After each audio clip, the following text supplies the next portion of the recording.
박수를 영광 올려드립니다. 귀한 찬양 준비해 주신 우리 찬양대에 감사를 드립니다. 세상 어떤 것도 나를 향한 주의 사랑에서 끊을 수가 없습니다. 나는 주님을 사랑합니다.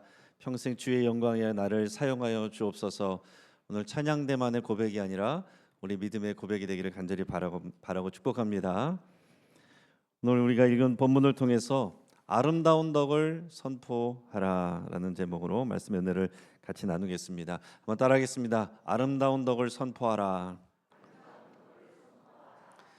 여러분, 우리가 인생을 살아갈 때 우리의 인생을 의미 있게 그리고 가치 있게 살아가려면 반드시 두 가지 질문을 던져야 되고 그 두 가지 질문에 대한 분명한 대답과 확신이 있어야 됩니다. 이게 없으면요, 열심히 살다가 어느 순간에 허탈함에 빠지고 자괴감에 빠지고 그리고 이제 시험에 들거나 넘어지거나 내가 안 넘어지면 다른 사람들을 시험에 들게 할 수 있어요. 그 두 가지 질문이 뭐냐? 그것은 왜? 라는 질문과 무엇을 위해? 라는 질문입니다. 자, 이것을 풀어서 말한다면 내가 왜 이러고 살아야 되는가? 하는 질문이고요. 또 하나는 내가 그러면 무엇을 위하여 살아가는가? 무엇을 위하여 또 수고하는가? 이 질문을 해야 된다는 거예요. 어느 초원에 어미를 잃은 새끼 사자가 방황을 하다가 어쩌다가 이제 염소무리에 들어가게 됐는데 거기서 그냥 살게 됐어요. 그 지나면서 새끼 사자는 염소들과 함께 풀을 뜯어 먹고 또 매 하고 이렇게 울려보려고 소리를 내보려고 하는데 잘 안 됩니다. 염소처럼 가끔 남을 머리로 들이받기도 했는데 머리에 뿔이 잘 안 나요. 맛이 없어도 꾸역꾸역 풀을 먹는데 그러면서 지나지만은 다른 염소처럼 살 수가 없어요. 매 소리를 내야 되는데 자꾸 굵은 목소리가 나와서 혼나기도 하고 뿔이 나지 않아서 열등감을 느끼기도 하고 아무리 노력해도 다른 염소들처럼 될 수가 없는 거예요. 그래도 행복하기 위해서 열심히 다른 염소들을 따라했더니 그래도 받아주고 인정을 해줍니다. 저는 어느 날 커다란 사자 한 마리가 나타나서 이 염소무리를 덮쳤습니다. 그러니까 염소무리가 다 놀라서 도망갑니다. 이 어린 사자도 같이 막 도망을 칩니다. 그러니까 공격을 하던 사자가 이 사자를 보더니 깜짝 놀라가지고 이렇게 말했습니다. 잠깐, 야, 너는 사자잖아. 넌 여기 왜 있어? 그리고 너는 왜 도망가? 그러니까 그 어린 사자가 이렇게 대답했습니다. 아니에요, 저는 염소예요. 무슨 소리야? 그러면서 그 어린 사자를 데리고 호숫가로 가서 물에 비친 모습을 보여줬어요. 그 어린 사자는 처음으로 자기의 모습을 제대로 보게 됐습니다. 지금까지는 다른 염소들을 보면서 나도 저렇게 생겼겠지, 저렇게 닮아가야지 생각을 했는데 지금 보니까 전혀 다른 거예요. 풍성한 갈기가 있고 날카로운 이빨이 있고 강한 근육이 있고 이제야 자기가 누군지를 깨닫게 됐습니다. 나는 사자였구나. 그래서 풀이 나한테 입맛에 그렇게 안 맞는 거였구나. 내가 뿔이 안 나는 이유가 다 있었구나. 그 다음부터는 어떻게 됐겠어요? 이 사자는 풀을 먹지 않습니다. 그리고 다른 동물을 머리로 들이받지도 않을 겁니다. 매 소리를 내려고 노력하지도 않아요. 왜냐하면 사자기 때문에 자신의 정체성을 분명히 알았기 때문에 거기에 맞춰서 살아가게 된다라는 겁니다. 여러분, 우리가 왜 살아야 되는가? 뭘 위해서 살아가야 되는가? 이 부분이 굉장히 중요한데 이것은 정체성에 대한 답으로 나오게 돼요.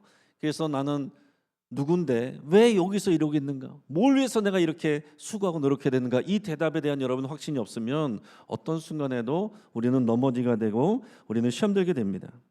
그래서 왜라는 질문을 던지는 것은요, 항상 대답이 정체성에 대한 답으로 오게 되는 거예요.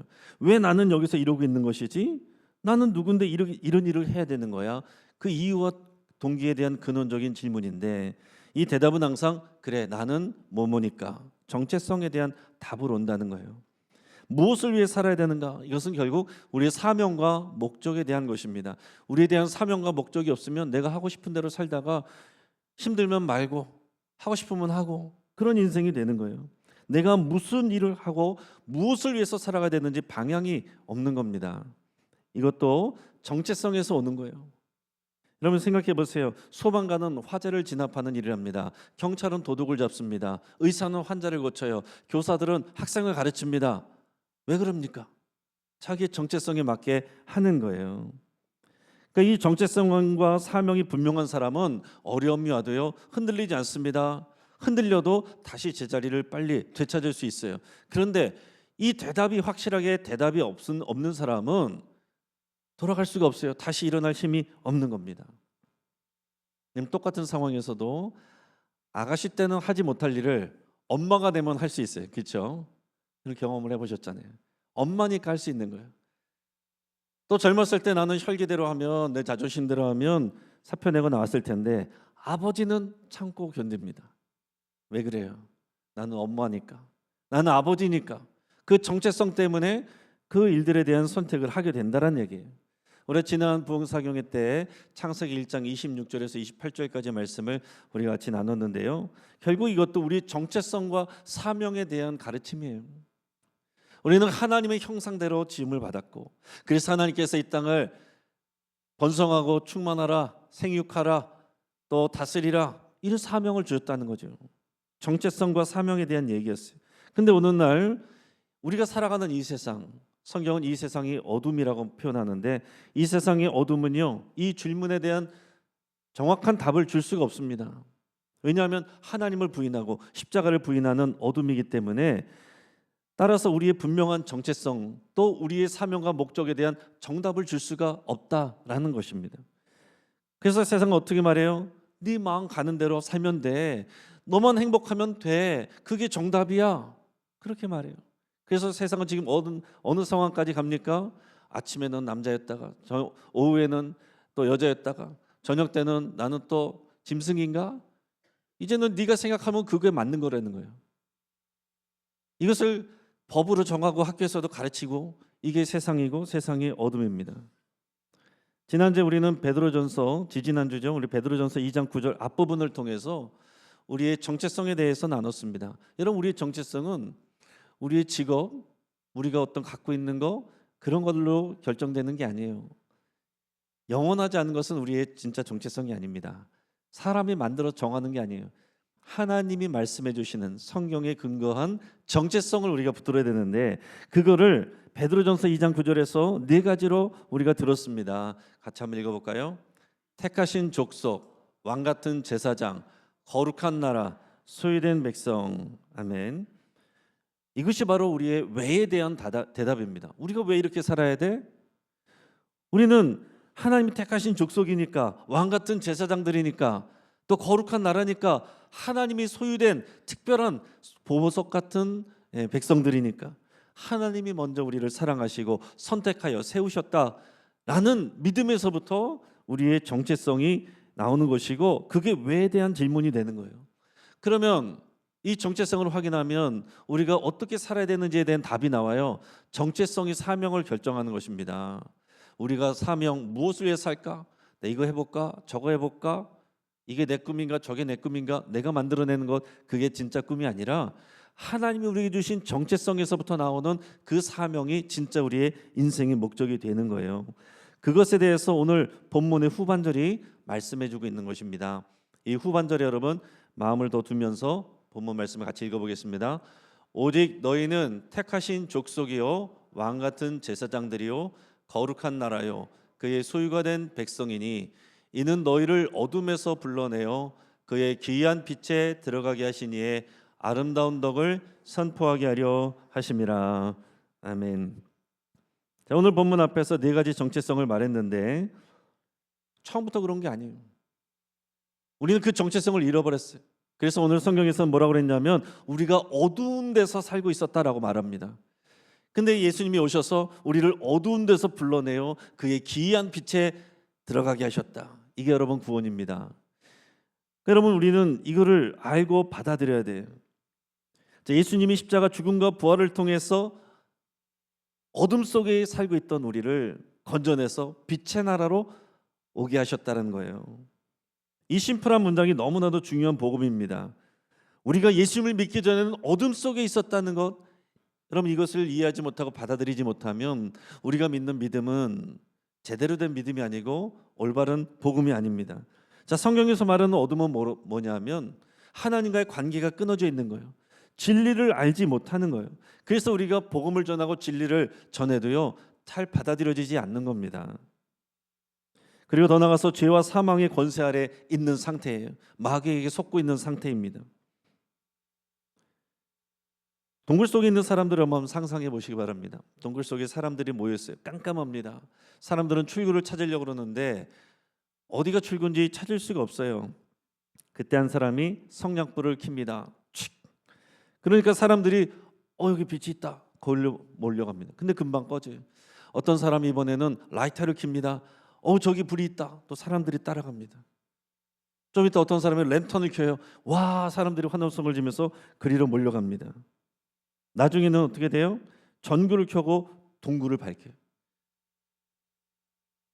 불을 킨 사람들도 결국은 출구를 몰라요. 그런데 나중에는 자기들이 불을 만들어 놓고 나갈 필요가 없다라고 말하는 거예요.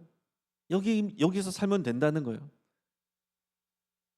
진짜 빛은요, 만들어낼 수 있는 게 아니고 안에 있지 않아요. 밖에 있는 것입니다. 밖에서 들어와야 돼요. 어둠 속에 있는 사람들의 그래서 특징이 뭡니까? 정확한 방향을 알지 못해요. 출구를 찾을 수가 없습니다. 그러니까 두려움에 사로잡혀 있든지 자기 확신을 믿고 그냥 그렇게 살아가는 거예요. 무엇이 선이고 악인지 분별할 수가 없습니다.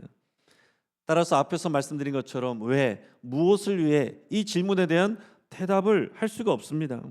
그래서 자기가 갖고 있는 자기 지식, 성냥불 같은, 라이터 같은, 랜턴 같은, 전구 같은 자기들의 지식 가지고 그거 믿고 다른 사람들을 가르치면서 사는 겁니다. 그러나 정답은 몰라요. 따라서 여러분, 세상에 과학자들, 의사들, 또 정치인들, 재력가들 다 저마다 빛을 가지고 사람들을 가르치지만 그것이 우리의 인생의 문제를 해결하는 유일한 정답이 되지는 못한다라는 것입니다. 그분들도 출구를 몰라요. 우리 죽음의 문제, 영생의 문제를 알지 못해요. 그런데 하나님께서 우리를 예수님을 통해서 그 어둠에서 불러내시고 건져내셨다 하는 겁니다. 이게 여러분, 우리가 받은 구원이에요. 그냥 교회 나와서 잘 다니면은 되겠지가 아니라 우리가 어둠 속에 있다가 예수님을 믿고 빛의 나라로 온 빛의 자녀들이 되었다는 분명한 믿음의 고백이 있어야 되는 것입니다. 이거 무슨 말이에요? 우리가 스스로 빛을 찾아간 게 아니고요, 빛을 만들어낸 게 아니에요. 외부에서 빛이 쏟아져 들어오는 것입니다. 하나님께서 우리에게 생명의 빛을 보내주신 거예요. 그래서 요한복음 1장 4절 5절에서 이렇게 말씀합니다. 같이 읽습니다. 그 안에 생명이 있었으니 이 생명은 사람들의 빛이라. 빛이 어둠에 빛이 돼 어둠이 깨닫지 못하더라. 그는 예수님이에요. 예수님이 안에 생명이 있고 예수님이 사람들의 빛인데, 빛으로 오셨는데 이 어둠에 비쳤지만은 어둠이 깨닫지 못한대요. 우리 아무리 진리를 말해도 어둠 속에 있던 사람들은요, 잘 이해를 못합니다. 잘 받아들이지도 않아요. 우리가 말을 잘못해서가 아니에요. 우리가 어둠 속에 있을 때 예수님이 오셨는데 우리를 어둠 속에서 불러내어 그의 기이한 빛에 들어가게 하셨대요. 기이한 빛, 이것이 특별한 표현입니다. 놀랍고 경이롭고 탁월한 빛이라는 거예요. 세상에 있는 어떤 빛하고 비교될 수가 없다라는 거예요. 하나님의 생명의 빛, 진리의 빛입니다. 영광의 빛입니다. 우리의 죄의 문제를 해결하고 사망의 문제를 해결하고 우리에게 영생을 주고 생명을 주는 그런 생명의 빛이에요. 그래서 이 예수님을 믿는 자에게는 이 기이한 빛이 우리에게 임하셔서 우리가 생명의 빛의 자녀가 되었다라는 거죠. 에베소서 5장 8절 이렇게 말합니다. 같이 읽습니다. 너희가 전에는 어둠이더니 이제는 주 안에서 빛이라. 아멘. 우리가 예수님을 믿는다면 우리 안에 빛이 있는 것입니다. 아멘. 왜 이렇게 얼굴빛이 어두워요? 우리 안에 빛이 있어요. 빛을 드러나게 하셔야 돼요. 정체성에는요, 항상 사명이 따릅니다. 그래서 앞에서 말했던 네 가지 정체성, 우린 택하신 족속이요, 왕같은 제사장들이요, 거룩한 나라요, 그의 소유된 백성입니다라는 정체성이 있었어요. 그것을 우리가 잃어버렸다가 어두운 곳에 있다가 이제 기이한 빛에 와서 회복됐습니다. 창세기 1장 26절에서 28절 그 말씀도 마찬가지예요. 부흥의 말씀도 하나님의 형상으로 지음받았던 우리 정체성을 죄로 인해서 잃어버렸다가 다시 회복된 거예요. 자, 그러면 우리가 선포해야 될 아름다운 덕은 뭐냐? 어두운 데서 불러내어 그의 기이한 빛에 들어가게 하신 우리 주님의 아름다운 덕을 선포하는 게 우리 인생의 목적이래요. 그 아름다운 덕은 뭐냐? 헬라어로는 아레테라고 되어 있는데 하나님의 탁월하심, 뛰어남, 미덕, 영광스러운 행위 이런 것들을 말합니다. 그러니까 하나님의 영광스러움, 하나님의 그 사랑의 성품, 하나님의 공의로움, 그 하나님이 우리를 위해서 행하신 구원의 행동, 이 모든 것을 다 포함하는 거예요. 그래서 조금 더 풀어서 말씀드리면 아름다운 덕은요, 하나님의 사랑과 은혜입니다. 우리가 아직 죄인이었을 때 하나님께서 독생자를 보내셔서 우리를 위해서 이미 죽게 하셨어요. 그래서 우리를 향한 하나님의 사랑을 확증하여 주셨다라고 그랬습니다. 십자가가 하나님의 사랑이에요. 근데 우리가 예수님을 잘 믿고 교회 잘 다니면 구원받는 게 아니라 이 예수님을 믿기만 하면 누구나 구원을 받게 되는 자격을 주셔요. 이걸 은혜라고 합니다. 자격 없는 우리가 그 사랑을 받게 된 거예요. 하나님의 아름다운 덕은 또 하나님의 신실하심입니다. 우리는 사람들한테 실망할 때 자꾸 변하니까 이랬다 저랬다 하니까 실망하잖아요. 약속을 안 지키니까 실망하잖아요. 우리 하나님은 신실하십니다. 예수님이 갑자기 오신 게 아니에요. 구약 성경에 나오는 말씀처럼 오랜 시간 동안 하나님께서 약속하신 바를 그대로 지켜주신 거예요. 그리고 지금도 그 약속대로 일하고 계신 것입니다. 그게 하나님의 아름다운 덕이에요. 또 하나님의 능력과 지혜가 아름다운 덕입니다. 사람만큼 할 수 있으면 우리가 하나님을 왜 믿습니까? 그러나 할 수 없는 것을 하는 분이 하나님이세요. 죽은 자를 살리시는 것이 하나님이세요. 불가능한 것을 가능하게 하시는 분이 하나님이세요. 하나님의 지혜는 우리와 다릅니다. 십자가는 사형틀이었어요. 저주받는 더러운 곳이었습니다. 그런데 그런 더러운 곳으로 모든 사람들을 구원하는 놀라운 하나님의 일을 하셨다는 거예요. 하나님의 지혜는 우리로 측량할 수 없는 것입니다. 이 모든 것이 십자가 안에 다 담겨 있는 거예요. 하나님의 사랑과 은혜가, 그분의 신실하심이, 그분의 능력과 지혜가 이 십자가 안에 다 담겨 있는 거예요.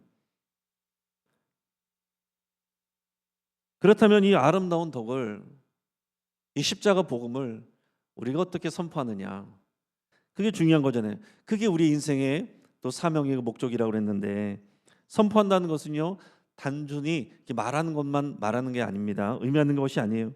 우리의 삶 전체로 드러내는 것을 말하는 거예요. 마치 우리가 향수를 뿌리면요 주변에 자연스럽게 향기가 퍼지잖아요.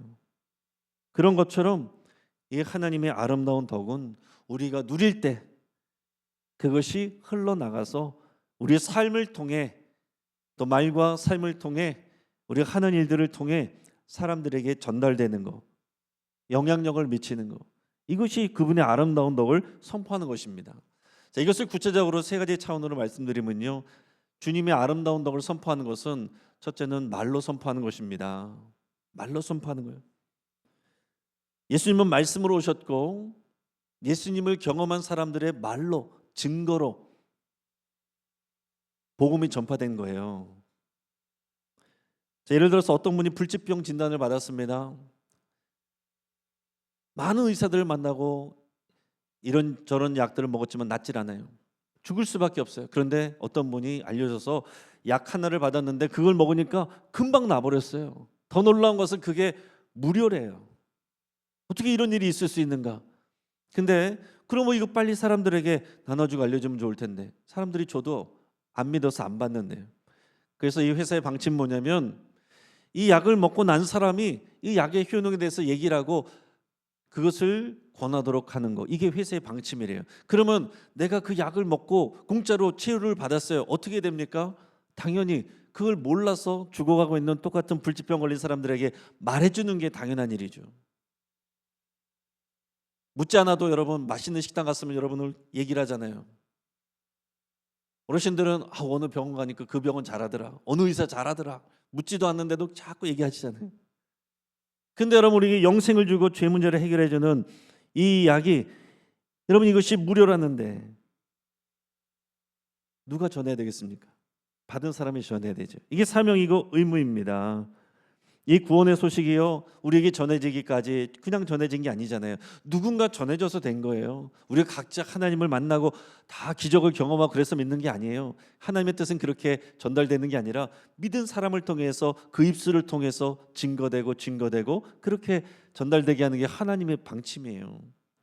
그래서 예수님의 사도들도 초대교회 많은 교인들도 복음을 전하다가 순교했습니다. 선교사님들도 많은 헌신을 하고 희생을 했습니다. 저기 양평동 양화진에 가면 외국인 선교사 묘지가 있어요. 거기 가면 이 땅 조선이라는 땅에 듣도 보도 못한 나라에 와서 정말 외국의 인텔리였던 사람들이 평생을 주님을 위해서 이 땅에서 헌신을 하고 그 가족들도 와서 살다가 그렇게 죽어간 많은 선교사님들이 무덤에 묻혀 있습니다. 그 사람들이 왜 그렇게 해요? 자기들이 누군지를 알고 어떤 사랑을 받았는지를 알기 때문에 하는 거예요. 그들이 하는 것은요 자기들이 어떤 대단한 업적을 하는 것이 아니고 내가 거저받은 것을 주는 것입니다. 내가 사랑을 받았으니까 나는 사랑의 빚진 자입니다라는 고백으로 그 사랑을 갚는 거예요. 그렇기 때문에 우리가 복음을 증거하는 일은 사랑의 빚을 갚는 것입니다. 하면 좋은 게 아니라 안 하면 안 되는 것이 사명인 거예요. 아멘. 또한 주님의 아름다운 덕을 선포한다는 것은 어떻게 하느냐? 삶으로 선포하는 것입니다. 마태복음 5장 16절 같이 읽습니다. 이같이 너희 빛이 사람 앞에 비치게 하여 그들로 너희 착한 행실을 보고 하늘에 계신 너희 아버지께 영광을 돌리게 하라. 아멘. 이게 너무 중요한 거죠. 내가 입술로는 예수님을 증거하는데 예수님은 사랑이라고 그러는데 여러분이 만나는 가족들에게 또 이웃들에게 또 교인들에게 또 일터에서 만나는 동역자들에게 우리가 그렇지 않다면 그 사람들에게 그걸 전할 수가 없는 거예요. 우리 입술의 말보다 더 중요한 것은 우리 삶으로, 행동으로, 태도로, 성품으로 예수님을 보여주는 거예요. 그 아름다운 덕을 우리가 경험한 것을 보여주는 거예요. 이게 참 쉽지는 않죠. 한 청년 사업가, 크리스찬 청년 사업가가 있었는데요. 한 거래처와 계약을 하게 됐어요. 근데 자세히 읽어보니까 상대방이 바이어가 실수를 했어요. 그래서 너무 자기한테 유리하게 돼 있어요. 그 사람은 손해를 볼 수밖에 없습니다. 근데 가만히 있으면 되잖아요. 나는 아무 잘못 없잖아요. 근데 이 청년 사업가는 크리스찬의 양심으로 얘기를 해줬어요. 이게 잘못된 것 같습니다. 공정한 계약의 내용이 아니네요. 그래서 상대방이 깜짝 놀라면서 고맙다고 하면서 다시 계약서를 고쳤어요.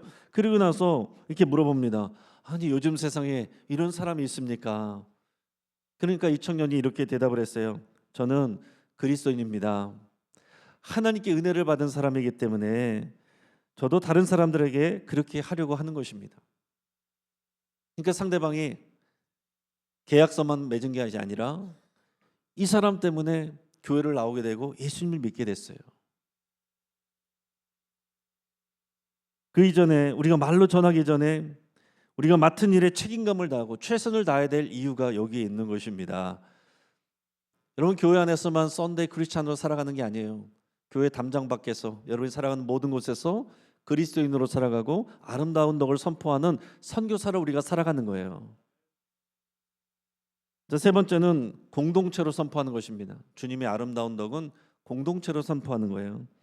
교회가 한 몸을 이루어 서로 사랑하고 섬기고 용서하고 화해하는 모습을 통해 주님의 아름다운 덕을 선포하는 것입니다. 예수님의 십자가는 모든 막힌 것을 허무는 능력이기 때문에 우리의 믿음의 공동체를 통해서 보여주는 거거든요. 요한복음 13장 35절 같이 있습니다. 너희가 서로 사랑하면 이로써 모든 사람이 너희가 내 제자인 줄 알리라. 아멘. 여러분 어떤 일을 하는 건요 누구나 할 수 있어요. 교회 와서도 우리가 쉽게 적응하기 위해서 어떤 일을 자꾸 권면할 때도 있잖아요. 일은요 안 믿는 사람이 더 잘할 수도 있어요. 그러나 사랑하는 것은 믿음으로 해야 됩니다. 사랑하기 어려운 사람을 믿음으로 사랑하고 용서하기 어려운 사람을 믿음으로 용서하는 것, 이것을 통해서 사람들이 예수님을 본다는 거예요. 이거 아니면 어떻게 예수님을 증거하냐는 거죠. 사람들의 마음으로는 세상적인 방식으로는 할 수 없는 것을 사랑의 공동체를 통해서 우리 예수님의 제자된 것과 이게 교회라는 것을 보여주는 거라는 거예요. 그게 예수님이 하신 말씀입니다.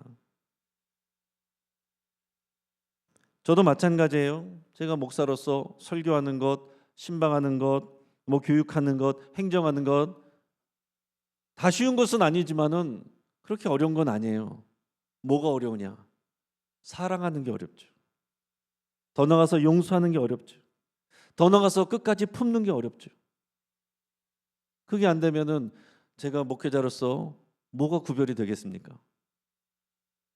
그것이 저의 사명이고 여러분들의 사명이라는 거예요. 사랑하는 성도 여러분, 이것이 바로 선교적 삶이라고 말하는 것이고 선교적 교회라고 말하는 거예요. 많은 사람들이 선교를 어떤 프로그램으로 생각을 하기 쉽습니다. 특별한 활동으로 생각해요. 선교 헌금을 하고 단기 선교에 참여하고 선교사를 후원하는 것 중요한 일이지만 그게 전부라고 생각하는 일들이 많다는 겁니다. 물론 이것도 중요하지만 진정한 선교는 우리가 그 정체성을 가지고 삶의 자리에서 살아가는 것입니다. 선교사적인 정체성을 가지고 그분의 아름다운 덕을 선포하며 드러내며 사는 것을 말하는 거예요. 이것이 우리의 사명이란 것입니다. 우리가 결정하는 게 아니에요. 우리의 정체성이 따라 나오는 것입니다. 이제 우리 모두는 하나님께서 세상 가운데 보내신 선교사들이다라는 것을 우리 고백하고 있어요. 나는 가정의 선교사입니다. 나는 이웃의 선교사입니다. 나는 일터의 선교사입니다. 사람들은요, 우리를 보고서 예수님을 발견하게 되는 겁니다. 이것을 깨닫게 되면 내가 왜 그리고 무엇을 위해 이 대답이 여기 안에 다 들어있는데 이걸 깨닫게 되면요 우리 일상이 달라집니다. 삶을 대하는 태도가 달라지게 돼 있는 거예요. 장기려 박사님이라고 여러분 많이 들어보셨을 겁니다. 우리 한국 의학계에 아주 전설 같은 분이고 보석 같은 분이. 하지만 이분을 더 유명하게 만든 것은요 그분의 실력이 아니라 그분의 삶입니다. 그는 사람들에게 바보 소리를 많이 들었어요. 왜 그러냐면 평생 가난한 사람들을 무료로 치료를 했습니다. 병원비를 낼 수 없는 환자들에게 나중에 여유 있을 때 내세요. 그렇게 말하고 나서는 나중에 청구하는 일이 없었대요. 어느 한겨울에는 노숙자가 병원에 실려왔습니다. 당연히 보호자도 없어요. 돈도 없어요. 그래서 다른 의사들이 받기를 거부했습니다. 난색을 표했습니다. 그러나 장기려 박사님은 직접 맡아서 수술을 했습니다. 수술을 해보니까 그 환자가 옷이 없는 것을 보고서는 자기가 입고 있던 양복을 벗어줬대요. 그래서 간호사들이 말렸습니다. 그럴 때 장기려 박사님이 얘기를 했대요. 괜찮아요. 나는 또 하나 있으니까. 이분은 이것밖에 없잖아요. 그 사람들이 끌끌 차면서 왜 그렇게 바보같이 삽니까? 왜 그렇게 살아갑니까? 그럴 때 장기려 박사님이 항상 같은 대답을 했답니다. 나는 예수님께 목숨을 빚진 사람입니다. 그분이 나를 사랑하셨기 때문에 나도 이웃을 사랑하는 것뿐입니다. 이분은 청십자 의료보험을 만들어서 가난한 사람들도 의료 혜택을 받을 수 있게 했습니다. 이게 오늘날 우리 대한민국의 의료보험의 기초가 됐어요. 장기려 박사님은 평생 자신이 받은 월급을 하나님의 나라와 어려운 사람들을 위해서 사용했습니다. 그래서 그분이 돌아가셨을 때 그분에게 남겨있는 것은 낡은 양복 2벌과 성경책 한 권이 전부였대요. 이 장기려 박사님은 자신의 정체성을 어떻게 갖고 있다고요? 나는 예수님께 사랑에 빚진 자다. 그러면 자신의 사명은 이 예수님의 사랑을 가난하고 병든 이웃들에게 전하는 것이다. 왜? 무엇을 위해? 말씀 안에서 분명한 믿음의 고백이 있었기 때문에 구별된 삶이 됐다는 것입니다. 그분의 삶 전체가 하나님의 아름다운 덕을 선포하는 설교가 된 거예요. 이것이 오늘을 살아가는 저의 사명이고 또한 여러분의 사명입니다. 같이 기도하겠습니다.